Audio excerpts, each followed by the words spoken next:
The Backrooms is a relatively recent example of up to what extent our imagination could travel. The Backrooms posit the existence of a place that people can slip or no-clip into and become lost or trapped, an unreality behind or parallel to this reality. The Backrooms is not inherently sinister on first viewing, as they appear to be simply unoccupied office space of banal manila walls, long corridors, and ugly carpets.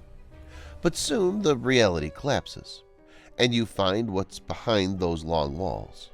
The terrifying element comes with this idea of finding yourself there, unable to escape, trapped in a maze of these corridors that's unending and eternal, meaning that there's no exit and that anyone finding themselves in this other dimension will be confined there forever. And that's not it. There's also the added detail that there are others or other things of an apparent malevolent nature in this environment with you, and that every moment you remain inside, you run the risk of encountering one of these creatures of the other place.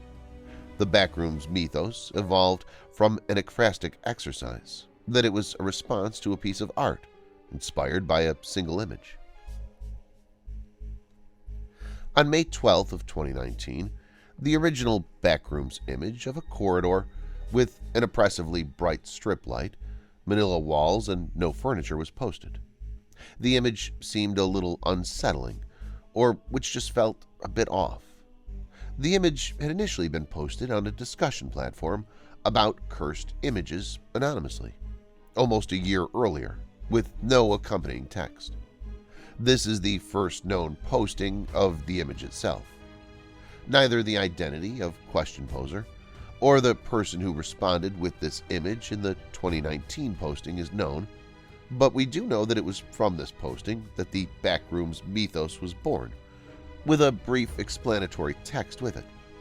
The text, which read, "If you're not careful and you no-clip out of reality in the wrong areas, you'll end up in the Backrooms, where it's nothing but the stink of old moist carpet, the madness of mono yellow, the endless background noise of fluorescent lights at maximum hum buzz, and approximately 600 million square miles of randomly segmented, empty rooms to be trapped in.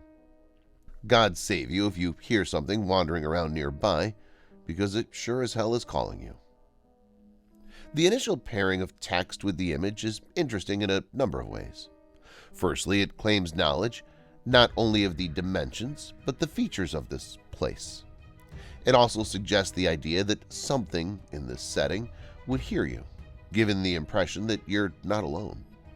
And there's someone else who's present with you all the time. You can't see it, but it's there.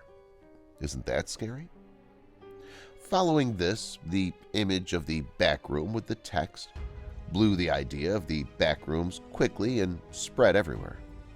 And more storylines started to emerge out of it. One among them was posted on May 18th, animations of wandering through the infinite backrooms. The story goes like this. It was approximately 12:15 when I entered the Johnson County Community Health Clinic. I was there for an appointment I had set up weeks ago, just a routine checkup. It wasn't a new place for me. I'd been there a couple of times before. However, the place had an odd, nostalgic feeling to it, as if it were a location from my childhood, or something. I could never pinpoint exactly what this feeling was, or where it came from. As I walked in, an overwhelming feeling of déjà vu swept over me. The hum of the flickering fluorescent lights, the white tile flooring, the muted beige paint that colored the walls. I passed the empty waiting area, a small area of the main room with magazines, children's playthings, and blue cushioned chairs, and approached the woman at the front desk. She was sitting in her bluish-gray office chair, staring into her computer screen. "I have an appointment with Dr. Pebbins," I asked. "What time?" she asked. 12:30, I replied. She began typing something into her keyboard, and after a moment she asked me to wait. "And meanwhile, please fill out this form." She handed me a clipboard which held a simple fill-out form. I walked back to the waiting area, took a seat, and began to fill out the form. I was about halfway done with filling in my information when I slumped back in my chair. I hadn't gotten much sleep the night prior, and I was exhausted. As I slumped back, I noticed something very peculiar. My head never hit the wall. In fact, it felt like it went in. I got up, quite frightened, and looked at the wall, but there was nothing. Not a single hole or dent had been made in the wall by my head. So I reached to touch the wall, and my fingers went through it. I recoiled in shock. What the heck was that? I thought. As I reached to touch the wall again, only to find my fingers clipped through the wall once more. Then, suddenly, I lost my balance, tripped, and fell directly through the wall. I fell face first into some dirty tan carpeting. Upon getting back up, I realized that I was in a completely different room. Well, it wasn't really a room, but more like a set of rooms, all of which connected by openings. The walls were covered in gross, tan-patterned wallpaper. There was also an overwhelming stench of moist carpet. I turned back around and tried to put my hand back through the wall, and it wouldn't go through. Okay, what was that? I muttered. I looked back into the room. There were no windows, no doors, nothing on the walls, other than that disgusting wallpaper, of course. It was completely empty, aside from a singular plastic blue school chair. At this point, the only thing going through my mind was fear, and the repeating thought of "I need to leave" on loop in my head.